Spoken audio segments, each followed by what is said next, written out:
بسم الله الرحمن الرحيم إن الحمد لله نحمده ونستعينه ونستغفره ونعوذ بالله من شرور أنفسنا ومن سيئات أعمالنا من يهده الله فلا مضل له ومن يضلل فلا هادي له وأشهد أن لا إله إلا الله وحده لا شريك له وأشهد أن محمدا عبده ورسوله أما بعد.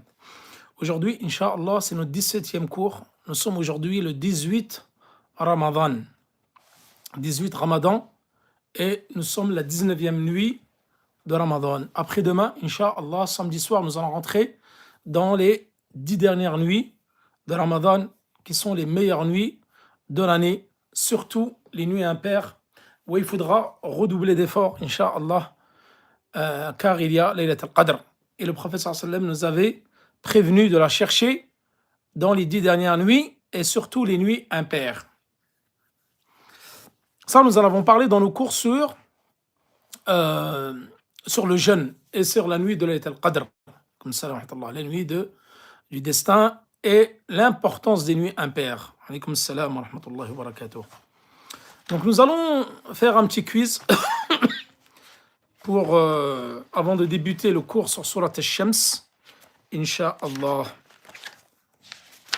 J'attends juste qu'il y ait un peu de monde, Inch'Allah, et nous allons poser quelques questions pour savoir si vous avez bien suivi et vous avez bien retenu tout ce qu'on a dit.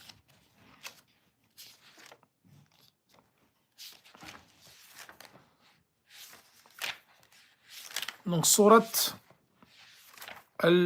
al-Balad. Donc, nous allons voir Surat al-Balad que nous avons expliqué hier. Donc, Surat al-Balad qui est une sourate mécoise ou médinoise?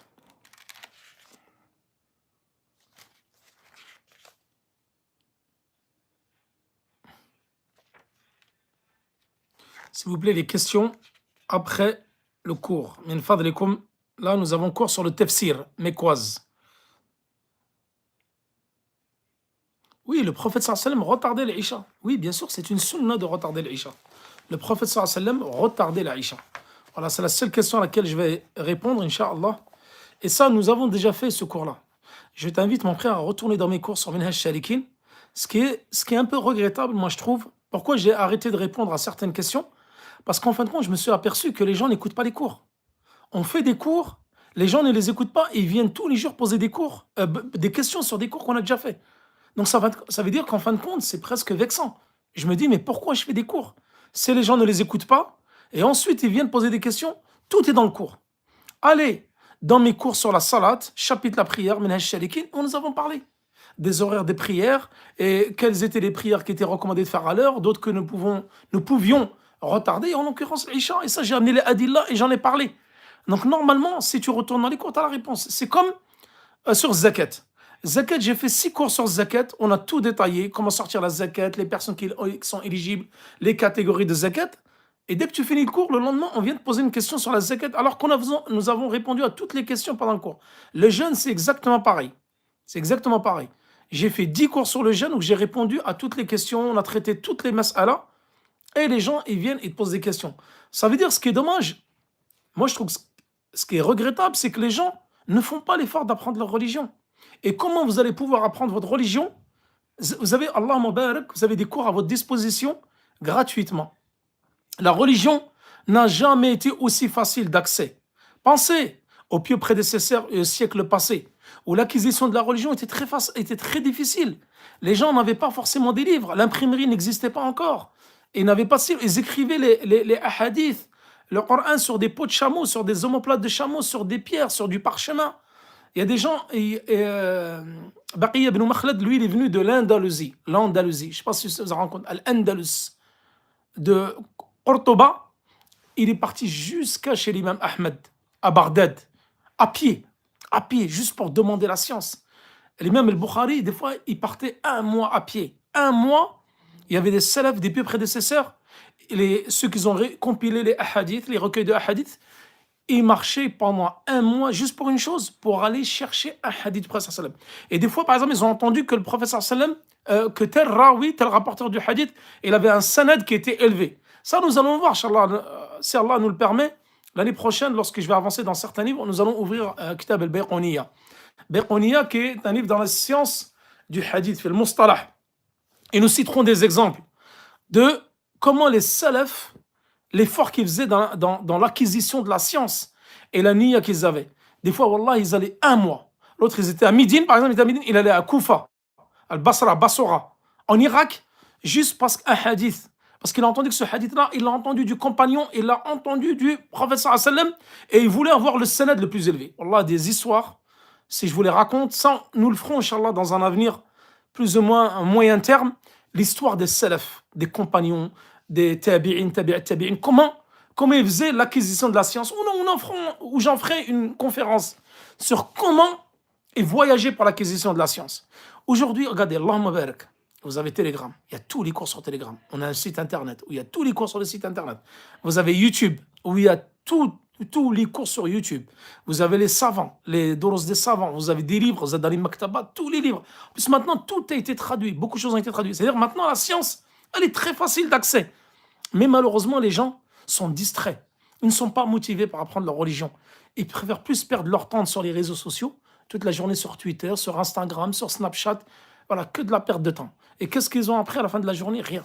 Et avec les réseaux sociaux, tu n'apprendras jamais rien. Je te le dis tout de suite. C'est pas en allant sur Twitter ou sur Instagram ou TikTok que tu vas apprendre ta religion. Non, ta religion, tu vas l'apprendre à travers les cours des savants ou des étudiants et à travers les livres. Voilà. Donc, le conseil que je donne à mes frères, c'est écoutez les cours. Écoutez les cours et prenez de notes. Comme ça, si la personne, elle écoute le cours et elle prend des notes, mais elle n'a pas compris ce qu'il y a dans le cours, posez la question. Il n'y a aucun problème de poser. Mais, par exemple, pour Salat al-Isha, on en a déjà parlé plein de fois. Plein de fois. Donc, c'est dommage de toujours reposer les mêmes questions. Donc, on revient. Ça, c'est une petite parenthèse. Vous m'excuserez pour la parenthèse que j'ai ouverte. Donc, Surat al-Balad. Donc, une surah Mekkiya, elle contient combien de versets exactement, Surat al-Balad? Combien y a-t-il de versets dans Surat al-Balad que nous avons expliqué hier? Combien nous avons dit qu'il y avait de versets? Est-ce que quelqu'un peut répondre? Il n'y a personne. Personne qui répond. D'accord, Nico n'est pas là. Mohamed non plus. 20 versets, barakallahu fikum. Donc, Al-Balad, il fait référence à quoi ici? Allah subhanahu wa ta'ala. Non, 30, c'est pas 30, c'est 20. C'est 20. Barakallahu fikum. Allah subhanahu wa ta'ala, il jure par quoi ici? Al-Balad, c'est quoi exactement Al-Balad? C'est quoi? C'est un pays, c'est une contrée, une tribu, c'est quoi exactement? La ville de Mecca. Ahsantum, ahsantum. Barakallahu fikum. Et là, il s'adresse à qui? Quand il dit Anta hillum bihad al-balad. C'est-à-dire, il parle de qui ici? Anta hillum bihad al-balad. Toi, tu es résident ici à Mecca. Donc la cité de Mecca. Bravo. Donc là, Allah subhanahu wa ta'ala, il jure par la cité et il s'adresse à qui exactement? Au prophète sallallahu alayhi wa sallam. Jazakumullahu khairan. Hillun, nous avons dit qu'il y avait plusieurs significations. Entre autres, notre prophète sallallahu alayhi wa sallam. Et d'ailleurs, elle a été permise au prophète sallallahu alayhi wa sallam quand ça? Rappelez-vous, lorsque Allah subhanahu wa ta'ala a rendu halal de combattre à Mecca, mais c'était quand? Quand est-ce qu'il a rendu halal Mecca, exceptionnellement, à notre prophète sallallahu alayhi wa sallam? Il ne l'a pas fait avant lui ni après lui, mais c'était quand ça? Quelqu'un peut me donner exactement la date? Al-Fath, d'accord, exactement, la conquête de Mecca. Lors de la conquête de Mecca, nous avons dit que ça voulait dire quoi? Fi kabad. Qu'est-ce que ça veut dire? Pendant une heure. Sa'atun min an-nahar. Sa'adan, c'est pas forcément dire une heure. Chez les Arabes, qui s'était accroché là, Ibn Khatal, lorsqu'on dit sa'atan min an-nahar, ça ne veut pas forcément dire une heure de notre heure ici, parce qu'à l'époque, ils n'avaient pas l'heure. Donc c'est indéfini. Une heure, c'est-à-dire une portion du temps. Il a rendu licite. Exactement. Ensuite, nous avons parlé de Ad, Ashab al-Maymana. D'accord. Très bien.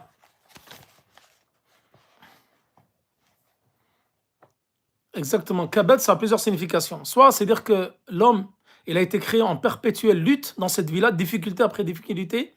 Soit, ça veut dire qu'il a été créé dans le ciel, c'est-à-dire à partir de Adam et Ève, parce qu'Adam et Ève, ils étaient au paradis lorsqu'ils ont été créés. Soit, ça voulait dire que il l'a parfaitement harmonisé. C'est-à-dire qu'Allah subhanahu wa ta'ala a parfaitement créé l'homme harmonieusement, sans aucun défaut. Ça veut dire ça aussi, Kabad. Ça a trois significations. Dans Surat al-Shams, Surat al-Shams, qui est la 91e surah dans l'ordre à partir d'en haut, c'est-à-dire à partir de Surat al-Baqarah, et qui contient 15 versets. Et Surat al-Shams, c'est également une surat mécoise. Vous avez vu que depuis qu'on a commencé Surat al-Naba, nous avons quasiment eu que des sourates mécoises, sauf Al-Mutaffifin, qui est une sourate médinoise. Comme ça, vous le saurez. Vous saurez que Juz Amma, et ça je l'avais dit en introduction lors du premier cours, toutes les sourates qu'il y a dans Juz Amma, elles sont mécoises, sauf Al-Mutaffifin, elle est médinoise. Et Allah subhanahu wa ta'ala ici, il jure, قال والشمس وضحاها والقمر إذا تلاها. C'est-à-dire, et Allah subhanahu wa ta'ala jure par ses créatures, comme il a juré, لا أقسم بهذا البلد, quand il a dit والسماء والطارق والسماء ذات البروج. Donc plusieurs fois, Allah subhanahu wa ta'ala, il a juré sur ses créatures, sur ses signes. Il a juré sur la terre, il a juré sur les étoiles, il a juré sur le ciel, il a juré sur Al-Balad, Wal-Asr, Wal-Fajr, la prière du Fajr, l'aube.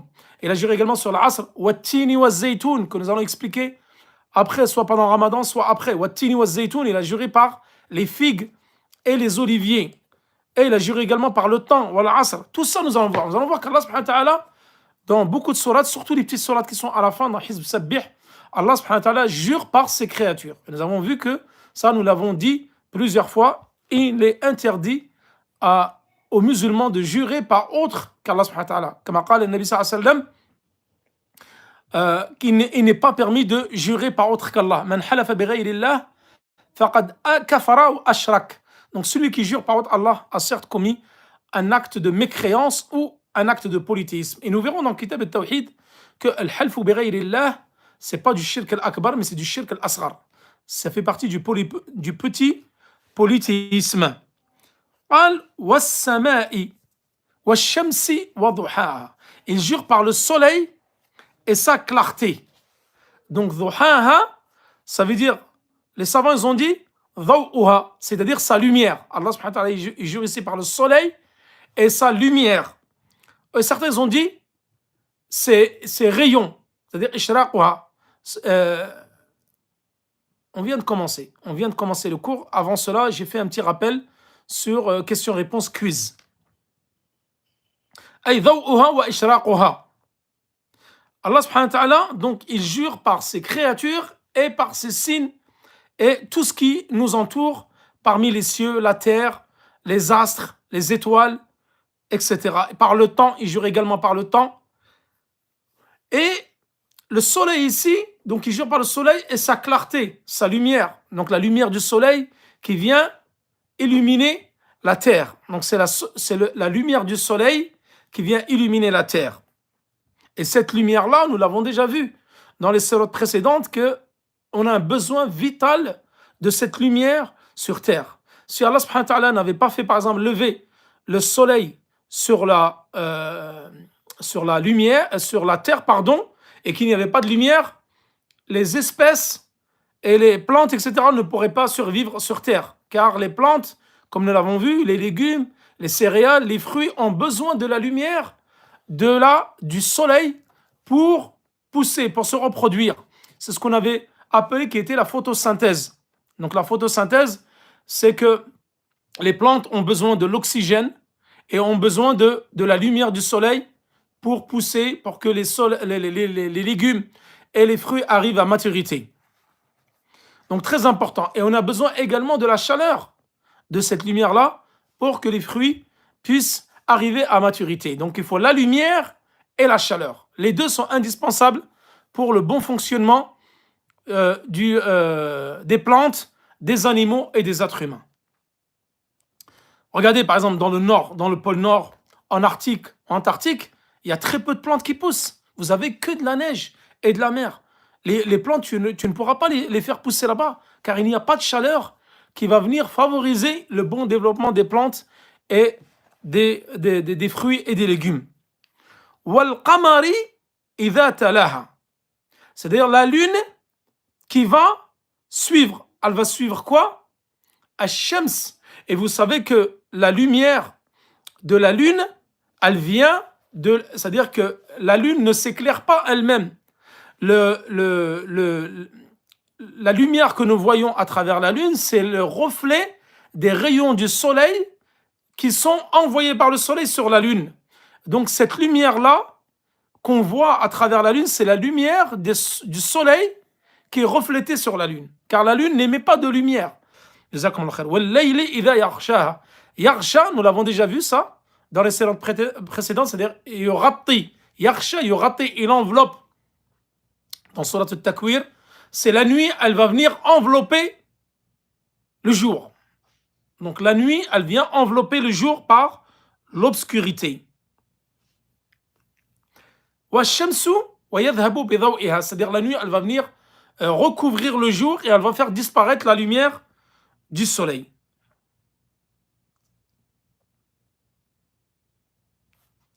Ensuite, قال والسماء وما بناها.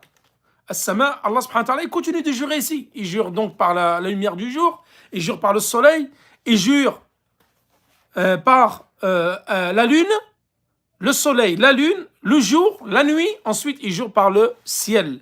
Was-sama'i wa ma banaha. C'est-à-dire par le ciel et celui qui l'a construit. Donc Allah subhanahu wa ta'ala, c'est qui? Il jure par quoi ici? Il jure par la lune.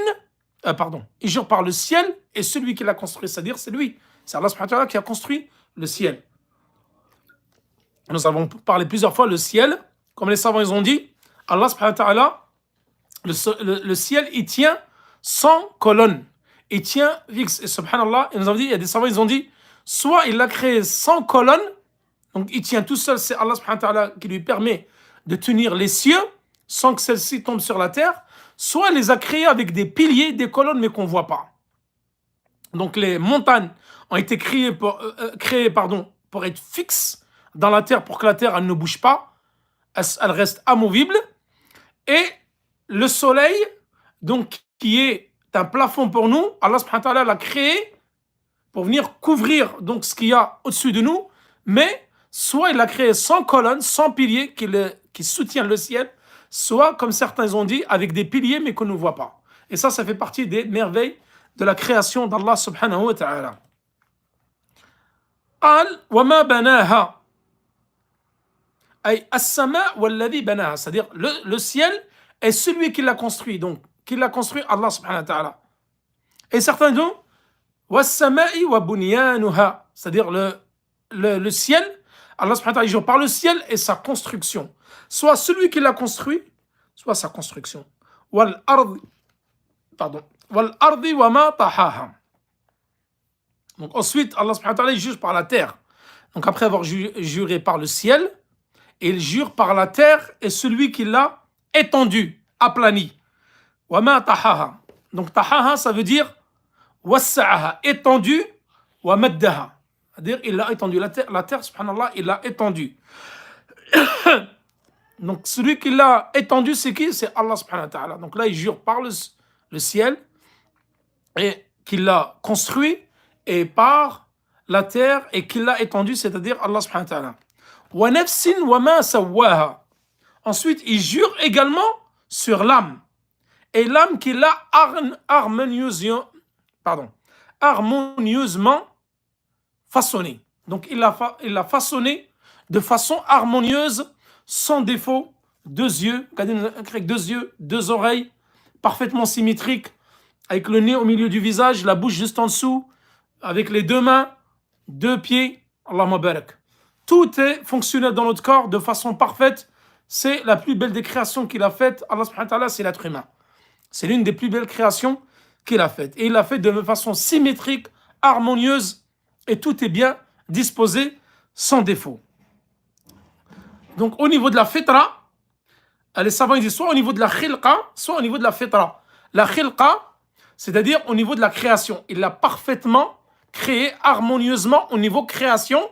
Et ils disent également les savants au niveau de la fitra. La fitra, c'est la saine nature. C'est-à-dire qu'Allah subhanahu wa ta'ala est à créer harmonieusement selon une saine nature. Comme nous l'avons vu dans l'Arba'in al-Nawawiyya, Allah subhanahu wa ta'ala, il nous a créé sur la saine nature. Ensuite, l'enfant, lorsqu'il est né, c'est ses parents qui vont lui donner sa religion à suivre. C'est les musulmans, il va devenir musulman. Comme il a dit dans le hadith du prophète, c'est les chrétiens, il va devenir chrétien. Et yunassiranihi, ils vont le rendre chrétien. Et c'est les juifs, ils vont le rendre juif. C'est les zoroastriens, ils vont le rendre zoroastrien. Donc c'est ses parents qui vont influencer son mode de vie et sa religion. Vu qu'il est petit, lui, il ne comprend pas ces choses-là à son jeune âge. Et alhamdulillah, certaines personnes, qu'Allah les récompense, avec le temps, lorsqu'ils ont compris le message de l'islam, beaucoup de nos frères et sœurs qui ne sont pas nés musulmans, parmi les Français et d'autres nationalités, embrassent l'islam. Et subhanallah, malgré les médias en France, qui sont tous les jours en train de discréditer l'islam, d'insulter l'islam, avoir cette haine féroce sans limite de l'islam, et bien les musulmans, ils rentrent, ils allons le voir dans Surat ils rentrent dans la religion par nombre. Le nombre de Français qui rentrent dans l'islam ne cesse d'augmenter, d'année en année. Et regardez, subhanallah, c'est inversement proportionnel au dénigrement de l'islam. C'est-à-dire, vous avez une courbe exponentielle du dénigrement de l'islam par les journalistes et autres ennemis de l'islam. Et de l'autre côté, vous avez la courbe exponentielle qui monte, ceux des convertis. Plus ils critiquent l'islam, plus ils essaient de nous casser, et plus, par la grâce d'Allah, les gens, surat al-Nasr, et plus, par la grâce d'Allah, les gens se convertissent à l'islam dans tous les pays du monde. En France, dans toutes les villes, chaque jour, chaque vendredi, nous avons des frères et sœurs français qui se convertissent à l'islam. Et ça, c'est parmi les bienfaits de cette religion unique. Ensuite, il a dit فَأَلْهَمَهَا. Il a dit فَأَلْهَمَهَا. Donc, Al-Hamaha, ils ont dit, les savants ici, ça veut dire Arshadaha. C'est-à-dire, il l'a orienté vers le bien ou le mal. Ensuite, c'est l'âme qui décide de choisir son chemin. Soit vous avez l'âme, An-Nafsul Mutma'inna, celle qui est reposée, satisfaite, et qui choisit le bien. Et vous avez Nafsul Ammaratu Bissu, celle qui incite, instigatrice du mal. L'âme instigatrice du mal qui va te pousser à désobéir à Allah subhanahu wa ta'ala et commettre des péchés. فَأَلْهَمَهَا فُجُورَهَا وَتَقْوَاهَا. Donc, فُجُورَهَا وَتَقْوَاهَا.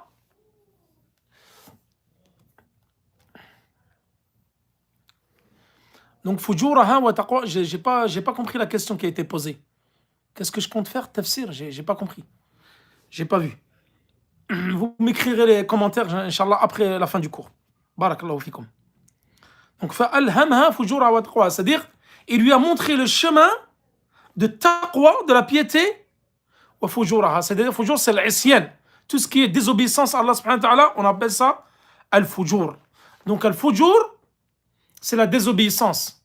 Donc, c'est le contraire de taqwa, qui est la piété. Ibn Abbas wa Mujahid, qui est l'exégète du Coran, il dit Arrafaha tariq al-fujur wa taqwa. C'est-à-dire que cette âme-là, il lui a montré le chemin de la piété et le chemin de la désobéissance, la transgression. Et c'est l'âme ensuite qui, parce qu'elle a le libre arbitre, qui va décider de quel chemin suivre. قد أفلح من زكاها. قد أفلح من زكاها. A réussi certes celui qui la purifie. Qui purifie quoi? Qui purifie donc son âme.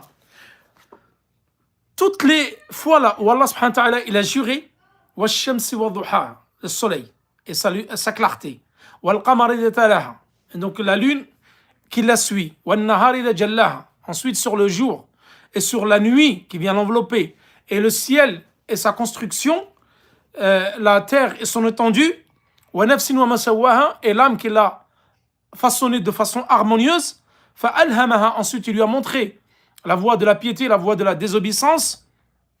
قَدْ أَفْلَحَ مَنْ زَكَّاهَا. Ici ils disent, c'est quoi jawab al-qasam? Parce que huwa mahdouf, c'est-à-dire qu'il a été supprimé. On dit laqad, ay laqad aflaha man zakkaha.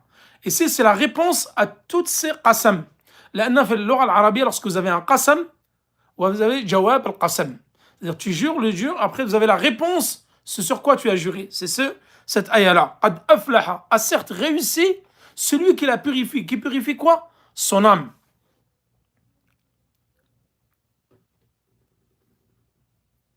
Zakah avec quoi? Donc il la purifie avec l'adoration d'Allah subhanahu wa ta'ala, avec l'obéissance à Allah subhanahu wa ta'ala. Zakat, nous l'avons déjà vu. Zakat, c'est an-namu wa ziyada, c'est le fait, la croissance et le rajout, l'augmentation. L'augmentation, on dit que par exemple le blé, zakat, zakat al-hubub ou zakat هذه أو هذا النبات, c'est-à-dire que cette plante elle a poussé, c'est-à-dire zakat. Et minhu at-taskiya, c'est-à-dire la recommandation. La recommandation, et c'est le fait de citer quelqu'un en bien. Le recommander, on appelle ça at-taskiya. Donc, a certes réussi celui qui a purifié son âme et qui l'a nettoyé du shirk, comme nous l'avons vu, du shirk et des actes de désobéissance, et il l'a purifié par les actes d'adoration et les actes d'obéissance à Allah subhanahu wa ta'ala. وَقَدْ خَابَ مَنْ دَسَّا. Wa alaykum assalam wa rahmatullah. وَقَدْ خَابَ. Khaba, ça veut dire il a perdu. Man dassa, celui qui la cache. Les savants ici, les exagètes, ils disent celui qui la cache, c'est-à-dire l'hypocrite et le mécréant, il va cacher son âme, donc instigatrice du mal et celle qui fait des actes de désobéissance, il va la cacher au milieu des pieux et au milieu des croyants pieux. Donc, fi wast al-salihin. Donc lui, il a une âme qui est perverse, qui est mauvaise, et devant les gens, il va la cacher. Et il y en a certains, ils ont dit, c'est elles les hypocrites qui montrent l'islam en apparence et dans leur cœur, dans leur âme, ils cachent la haine de l'islam et des musulmans. كذبت ثمود بطغواها. كذبت ثمود. Thamoud, rappelez-vous, nous en avons parlé. Comme salam wa rahmatullah wa barakatuh. Thamoud, qui est un peuple parmi les peuples arabes, qui étaient bien avant la venue du prophète sallallahu alayhi wa sallam. Nous avons dit qu'il y avait 4 peuples arabes. Rappelez-vous dans sourate, c'était quelle sourate déjà? J'ai un doute.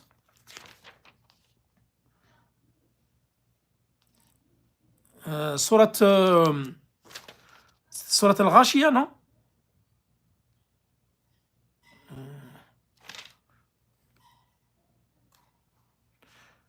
Sourate al-Fajr, je crois, sourate al-Fajr.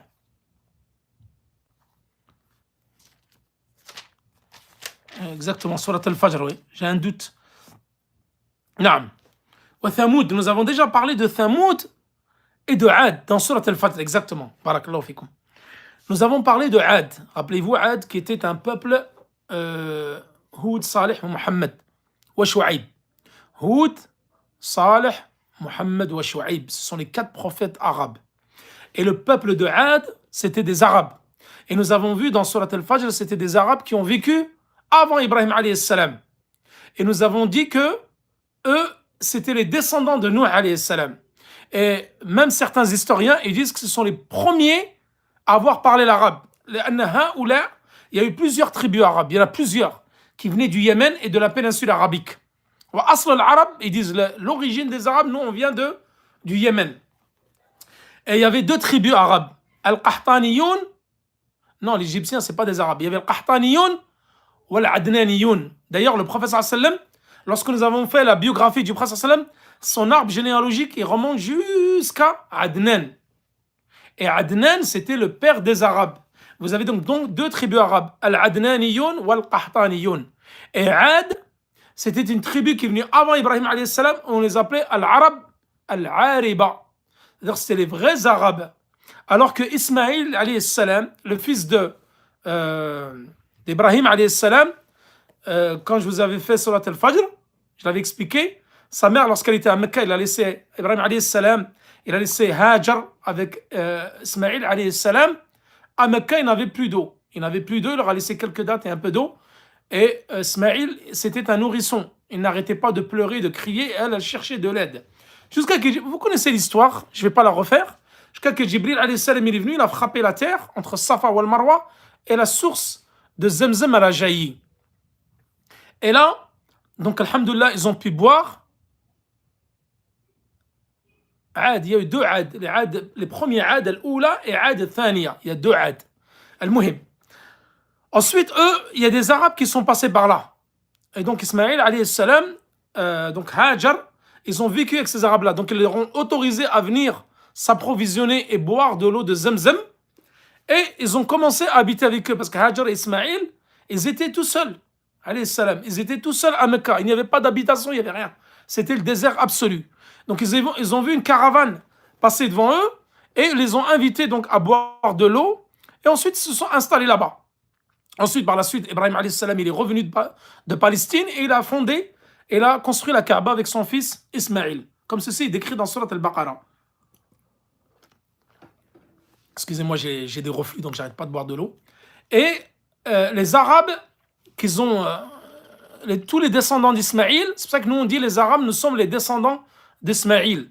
Mais Ismaël, lui, et ses descendants, c'était Al-Arab al-Musta'riba. C'est-à-dire ceux qui sont devenus arabes en ayant adopté la langue arabe. Donc Ismaël, lui, n'était pas arabe, mais il s'est marié avec une arabe. Donc sa descendance était en partie arabe, il a appris la langue arabe. Et d'ailleurs, Ismaël, alayhi salam, parlait très très bien l'arabe. كان يتكلم باللغة العربية الفصيحة. Il avait un très très bel arabe. Et Ad, eux, ils étaient bien avant Ismaël, alayhi salam. Ensuite, il y avait la tribu de Thamoud. Et nous avons dit que Ad, ils étaient dans le sud de l'Arabie, à la frontière du Yémen, vers la région de Najran. Et Thamoud, eux, ils sont vers Madain Saleh, c'est-à-dire à 300 km au nord de Médine, direction Tabouk. D'ailleurs, l'année 9 de l'Hégire, lorsque le prophète sallam est parti faire la bataille de Tabouk, ça nous en parlerons bientôt, Inch'Allah, dans Sira Nabawiya, lorsque nous allons reprendre nos cours après Ramadan, donc le 6 ou le 7 Shawwal. Là, le prophète sallam est passé par Madain Saleh, c'est à 300 km d'ici. C'est là où il y a eu le peuple de Thamoud qui a vécu ici. Et Thamoud également, c'était un peuple de géants. Allah subhanahu wa ta'ala leur a donné une force immense, et c'était des gens qui étaient grands, mais est-ce qu'ils étaient aussi grands que Ad? Allahu a'lam. En tout cas, eux c'est pareil, ils étaient comme Ad. Il leur a donné une force très importante, une grande taille, et eux également, kana yanhituna al-jibal. Al-jibala buyuta, c'est-à-dire qu'ils prenaient les montagnes, ils construisaient dans les montagnes. Donc ils arrivaient carrément à casser la pierre. Ils avaient une grande force, ils cassaient les pierres et ils construisaient leur maison à même la montagne, à même la roche. Et d'ailleurs, lorsque vous allez voir par exemple Petra, même si vous le voyez à travers des vidéos autres, Petra ou Madain Saleh vers le Ula, vous allez voir que la plupart de leurs palais et leurs maisons, elles sont construites dans la roche. Une roche vraiment très dure, ou à même la montagne, car ils avaient une force supérieure à celle des autres humains qui étaient venus avant eux. Et ces gens-là, Thamoud, c'était des Arabes. C'était donc des tribus arabes qui parlaient parfaitement l'arabe, bien avant la venue du prophète sallam. Et les Thamoud, donc par leur transgression, c'était pareil, comme Ad. Eux, c'était comme Ad. Ils transgressaient, c'était des tyrans, c'était des injustes et des mécréants. Ils adoraient les idoles. Eux aussi, c'est des idolâtres. Comme les Qurayshites à Mecca, comme Ad, comme Pharaon. C'est pour ça qu'Allah subhanahu wa ta'ala les cite tout le temps dans le Coran. Vous allez voir dans toutes les sourates, dans beaucoup de sourates que vous lisez, vous allez toujours avoir l'histoire de Ad, de Thamoud, de Pharaon et de Nuh également. Nuh alayhi salam. Son histoire, elle est beaucoup. Et Moussa alayhi salam. Souvent, dans beaucoup de sourates comme sourate Yunus, sourate Hud, etc., vous avez toujours, des fois dans les mêmes, ou sourate Al-Qasas, etc., toujours la Ad, Nuh, Ad, Thamoud et Pharaon. Vous avez toujours leurs histoires qui sont, pour que ça soit un signe, une ibra, pour que les gens, que ça soit une leçon, pardon, que nous qui sommes venus après eux, nous retenions une leçon de ce qu'ils ont fait du passé. Et d'ailleurs, Allah subhanahu wa ta'ala les a châtiés. Comme Ad, il a envoyé un vent pendant 7 jours et 8 nuits consécutives. 7 jours et 8 nuits consécutives. Et ils sont morts, et le matin, tu les as trouvés comme des troncs d'arbres sans tête. Leurs têtes, ils ont été arrachées. Ils étaient là, inertes, tels que des corps de palmiers sans tête. Comme nous l'avons vu pour Ad. Thamoud, c'est exactement pareil. Ils adoraient les idoles. Allah subhanahu wa ta'ala leur a envoyé Saleh. Saleh alayhi salam, qui était un prophète arabe, comme Shu'aib, comme également Houd et comme le prophète sallallahu alayhi wa sallam. C'était 4 prophètes arabes. Et il leur a dit, Ya qawmi abudullah, ma lakum min ilahin ghayruh. C'est-à-dire, oh mon peuple, croyez en Allah subhanahu wa ta'ala, unifiez Allah subhanahu wa ta'ala, et ne prenez pas d'autres divinités en dehors de lui. Et eux, ils adoraient les statues. Ils adoraient les statues, et Saleh, il faisait partie de la tribu de Thamoud. Et même dans Surat Hud, quand vous la lisez, il disait, nous te connaissions comme quelqu'un de bien, doué de raison. Et maintenant, tu as perdu la raison. Parce qu'à partir du moment qu'il leur a dit d'adorer Allah subhanahu wa ta'ala, ils lui ont dit, tu es devenu fou et tu as perdu la raison. Et nous ne pouvons pas délaisser, comme on dit les Quraysh, la religion de nos aïeux, de nos ancêtres. Nous ne délaisserons pas sur quoi étaient nos ancêtres pour accepter ta nouvelle religion. Car tu es un sorcier, tu es un menteur. Et l'ont démenti. Alors qu'est-ce qu'ils ont fait? Ils ont dit, montre-nous un signe, comment tu as parlé à Allah subhanahu wa ta'ala, comment Allah t'a envoyé. Qu'est-ce qui nous dit que ce que tu dis c'est vrai? Comme ils ont dit les Qurayshites au prophète sallallahu alayhi wa sallam lorsqu'il a, par ordre d'Allah subhanahu wa ta'ala, il a fendu la lune. D'ailleurs, vous avez Surat al-Qamar, elle en parle, la lune a été fendue en deux. Alors, le prophète sallallahu alayhi wa sallam leur a amené des miracles, il a fait des miracles, mais à chaque fois ils ont démenti. Amène-nous 10 miracles, ils ne te croiront. Là, ils ont dit la même chose, le peuple de Saleh et Thamoud. Montre-nous un miracle et nous croirons en ton message. Il y avait un grand rocher, Sakhra Kabira, un grand rocher qui était à l'écart de leur ville. Il a dit, si tu nous envoies Naqa, donc Naqa c'est quoi? C'est une chamelle. Rappelez-vous, j'en avais déjà parlé, je ne me rappelle plus dans quelle sourate, les plus belles chamelles qui étaient appréciées le plus des Arabes, c'était les chamelles rousses. L'Ashra, celles qui naissent au bout de 10 mois, qui avaient énormément de valeur auprès des Arabes. Envoie-nous, dis à ton Seigneur qu'il nous envoie une grande chamelle, une belle chamelle d'une belle couleur, Ashra, c'est-à-dire qu'il y a beaucoup de valeur, et nous croirons ton message. La terre, Allah subhanahu wa ta'ala, Saleh, il est parti dans sa musalla, et il a invoqué Allah subhanahu wa ta'ala.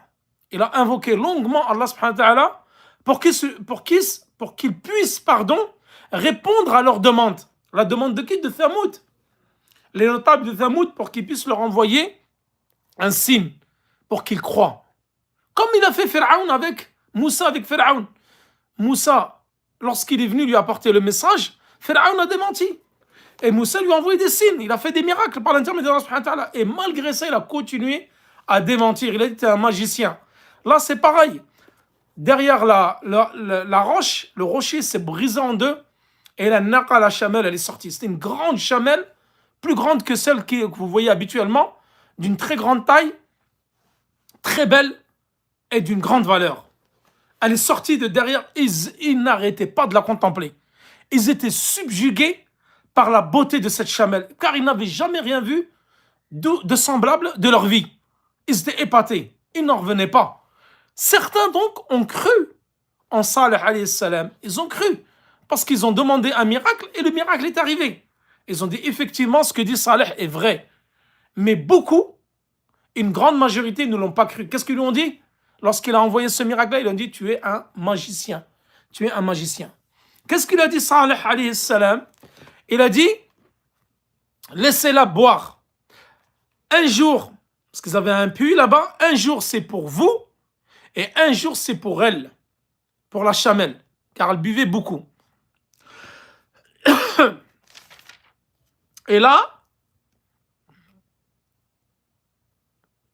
إذ انبعث أشقاها فقال لهم رسول الله ناقة الله وسقياها فكذبوه فعقروها فدمدم عليهم ربهم بذنبهم فسواها ولا يخاف عقباها. إذ انبعث أشقاها, c'est qui ça? Lorsqu'il a été envoyé, quelqu'un, un des notables de Saleh, qui était une personne respectée, écoutée, mais c'était également un méchant. C'était quelqu'un de très mauvais. Et ils étaient 9, tis'atu rahat. Ils étaient 9 personnes, ils ont comploté. Ils ont dit, nous allons tuer la chamelle. Pourquoi? Parce que la chamelle, il leur a dit, Salih alayhi salam, il y a un jour pour elle où elle va venir boire dans le puits, car elle buvait beaucoup, mais elle leur donnait beaucoup de lait. Elle leur donnait énormément de lait. Ils en buvaient à satiété tous les jours. Tous les jours, ils buvaient du lait de la chamelle. Il a dit, au puits, vous n'allez pas tous les jours. Vous avez un jour pour la chamelle, un jour pour vous. Et voilà, tamoussuha bisou, et ne la touchez pas. Ne lui faites aucun mal, car elle est envoyée par Allah subhanahu wa ta'ala. Un jour, donc les notables, ils étaient au nombre de 9. Il s'appelle Qudar ibn Salaf. Qudar ibn Salaf al-Shirrir, le mauvais. C'est lui qui a décidé de la tuer. Donc ils étaient 9 et se sont réunis dans une maison et ils ont comploté. Il a dit, nous, on va tuer la naqa et ensuite nous tuerons Salih. Car elle boit trop d'eau et elle nous prive d'une journée de boisson. Ils se sont réunis et Qudar ibn Salaf, il a dit, c'est moi qui vais la tuer. Parce que Shaitan, il est venu, il a joué avec eux et ils l'ont tué parce qu'elle les gênait. Parce qu'elle buvait de l'eau un jour et eux, ils avaient qu'un jour. Donc eux, ils pouvaient boire de l'eau du puits qu'un jour sur 2. Et Salih, il leur a dit, vous avez un jour pour vous et un jour pour elle. Voilà, tamoussuha bisou.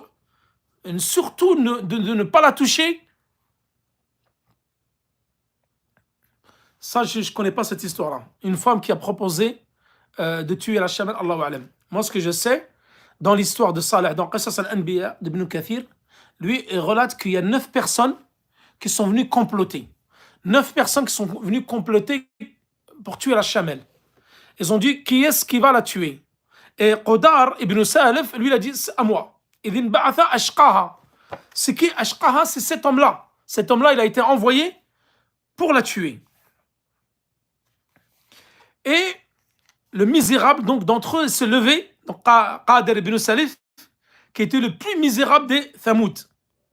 Et Allah, le prophète sallallahu alayhi wa sallam, dans un hadith, lorsqu'il a été questionné, il a dit, c'est le premier des misérables, donc qui a tué, min al-awa'il, qui a tué an-naqa, la chamelle de Salih, et le dernier des misérables, c'est celui qui va te tuer. En parlant de Ali ibn Abi Talib, il y a un hadith là-dessus, où le prophète sallallahu alayhi wa sallam, il a dit, le premier des misérables, c'est celui qui a tué la chamelle de Salih, alayhi salam, et le dernier des misérables, c'est celui qui a tué Ali ibn Abi Talib. Ils le traitèrent de mensonge, c'est-à-dire Salih, alayhi salam, ils n'ont pas cru en lui. Et ils ont décidé, donc, Qudar ibn Salaf, il s'est saoulé. Donc, il a bu de l'alcool, il s'est saoulé, et le matin, il est venu, il a tué la chamelle. Et Salih, quand il a vu ça, alayhi salam, il était très en colère contre son peuple. Et là, il leur a dit, l'adhab, il va venir dans 3 jours. Dans 3 jours, le châtiment va s'abattre sur vous. Eux, ils ne l'ont pas cru. Il leur a annoncé cela le mercredi, comme ceci est expliqué dans Qisas al-Anbiya d'Ibn Kathir. Jeudi, leur visage, il était jaune. Ils étaient pâles, jaunes. Ils ont dit, mais il reste encore 2 jours. 2e jour, le vendredi, le visage des mécréants, il était rouge. Ils étaient tout rouges. Et le 3e jour, le samedi, il était noir, leur visage. Il était tout noir. Ils ont dit à Salih, les 3 jours sont passés. Et il n'y a rien qui a eu. Et dimanche, au matin, un son strident, est sorti du ciel. Un son que aucun tympan ne pouvait résister. Aucune oreille ne pouvait entendre. Et la terre a tremblé. La terre a tremblé sous leurs pieds. Un son a été envoyé par Allah subhanahu wa ta'ala du ciel. Ça les a tués à l'instant même. Ils sont morts à l'instant. Et il n'y a eu aucun survivant sauf ceux que Salih, avec ceux qui ont cru en lui, ils ont décidé de quitter la cité pour ne pas subir ce châtiment-là. Et d'ailleurs, le prophète sallam, une fois, dans la bataille de Tabouk, lorsqu'ils sont allés pour libérer Tabouk, ils sont passés par cet endroit-là. Ils se sont arrêtés près de Madain Salih et ils ont commencé à faire à manger, à aller chercher de l'eau, des provisions, de l'eau dans le puits, etc. Et le prophète sallam, il a dit de ne pas aller dans les Madain de Saleh. Il a dit n'allez pas là-bas où il y a eu le châtiment dans Thamoud, parce que si vous allez là-bas, vous allez subir le même châtiment. C'est pour ça que le prophète sallam, il nous a toujours déconseillé d'aller dans une cité où il y a eu un châtiment qui est descendu sur eux. Ad, Thamoud, Pharaon, etc. Il a dit وَإِلَّا أَن تَذْهَبُوا إِلَّا وَأَنْتُمْ تَبْكُونَ. C'est-à-dire où vous y allez qu'en pleurant. Qu'en pleurant. Donc là, revenons. Donc là, ils l'ont accusé de mensonge. Ils n'ont pas cru à son message. فَقَالَ لَهُمْ رَسُولُ اللَّهِ. C'est qui Rasul Allah ici? C'est Salih alayhi salam. نَاقَةَ اللَّهِ نَاقَةَ اللَّهِ وَسُقْيَا احْذَرُوا. C'est-à-dire, faites attention à la chamelle et son jour où elle boit. Ne touchez pas à la chamelle et laissez-la boire son eau quotidienne parce qu'elle vous donne du lait. Tous les jours, elle leur donnait beaucoup de lait. Et eux, ils venaient prendre son lait tous les jours. Ils étaient ingrats. C'était des gens ingrats. فَكَذَّبُوهُ فَعَقَرُوهَا فَدَمْدَمَ عَلَيْهِمْ رَبُّهُمْ بِذَنْبِهِمْ فَسَوَّاهَا. C'est-à-dire qu'ils l'ont égorgé. Donc, Qudar, là, Ibn Salif, il est venu, il l'a égorgé. Ensuite, ils ont distribué la viande de la chamelle. Laissez-la boire. Donc, laissez une distance entre vous et elle et ne lui portez aucun préjudice. Donc là, ils la tuèrent et leur Seigneur les a donc anéantis pour leur péché. Comme je vous ai dit, il leur a laissé 3 jours Salih. Il a dit dans 3 jours, le châtiment va venir vous atteindre. Et ils ont été tous décimés en une seule journée avec ce Ad. Allah subhanahu wa ta'ala leur a envoyé un vent. 7 jours et 8 nuits, non-stop. Il les a décimés. Thamoud, en une journée, Allah subhanahu wa ta'ala a fait descendre un son qui les a tués, foudroyés. Ce son-là, ce cri-là, il les a foudroyés avec la terre qui a tremblé sous leurs pieds. Et ils sont tous morts, sauf ceux qui ont cru en Saleh et lui. Et Allah n'a aucune contrainte des conséquences. Il a étendu ce châtiment sur tous. Donc, fut le même châtiment pour tous ceux qui ont mécru en Saleh. Et Allah n'a aucune contrainte des conséquences.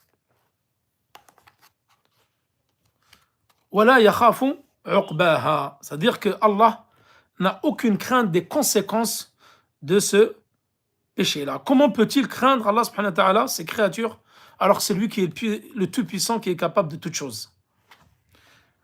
Voilà concernant l'explication de Surat Ash-Shamsi wa Duhaha. Wa sallallahu ala nabina Muhammad wa ala alihi wa sahbihi wa sallam. Wallahu ta'ala a'la wa a'lam. Donc là, il y a bizarrement, donc je finis le cours, il n'y a plus de questions.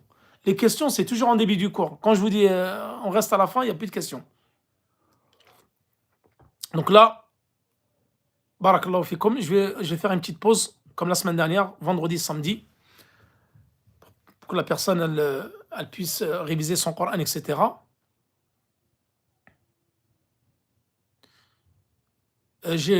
Normalement, je réponds à toutes les questions sur Telegram. J'ai répondu à toutes les questions.